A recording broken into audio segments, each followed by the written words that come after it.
आज हम बनाएंगे हेल्थी रेसिपी खिचड़ी, जो कि हर किसी के घर में बनाया जाता है।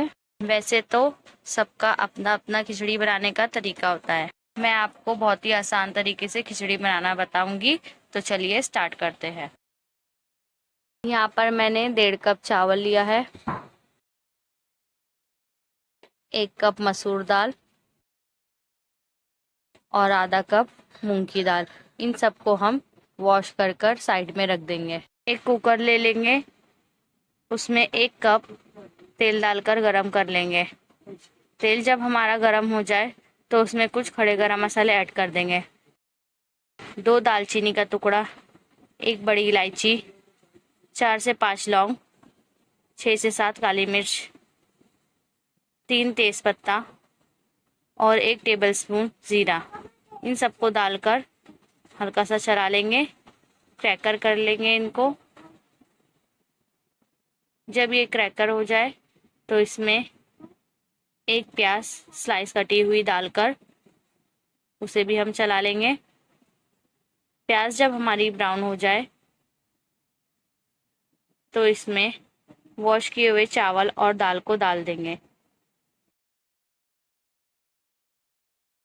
इन सबको अच्छे से मिक्स करके अब इसमें 6 से 7 गिलास हम पानी डाल देंगे और इसमें 1 टेबलस्पून मैं नमक ऐड कर रही हूँ। आप अपने टेस्ट के हिसाब से इसमें नमक डालें। नमक डालने के बाद इसे अच्छे से चला लेंगे।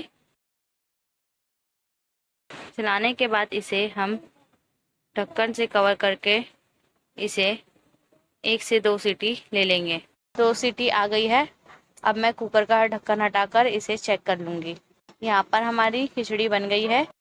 ध्यान रखना, ये खिचड़ी पतली होती है, इसे पतला ही रखना है हमें। अगर आपको ये खिचड़ी थोड़ी गाढ़ी लगे तो इसमें आप गर्म पानी डालकर इसे पतली कर सकते हैं। खिचड़ी हमारी बहुत ही परफेक्ट बनकर तैयार हुई है। अब इसे हम एक बाउल में निकाल देंगे। ऊपर से मैं इसे गार्निश कर दूंगी बिरिश्ता डालकर। मैंने आपको बहुत ही आसान तरीके से खिचड़ी बनाना बताया है। आप अपने घर में बनाकर इसे ज़रूर ट्राई करें। ये खिचड़ी बच्चों से लेके बड़ों तक सभी को बहुत ज़्यादा पसंद आएगी। अगर आपको ये मेरी रेसिपी पसंद आई हो तो वीडियो को लाइक करें और चैनल को सब्सक्राइब और कमेंट कर ज़रूर बताना कि ये खिचड़ी कैसी बनी।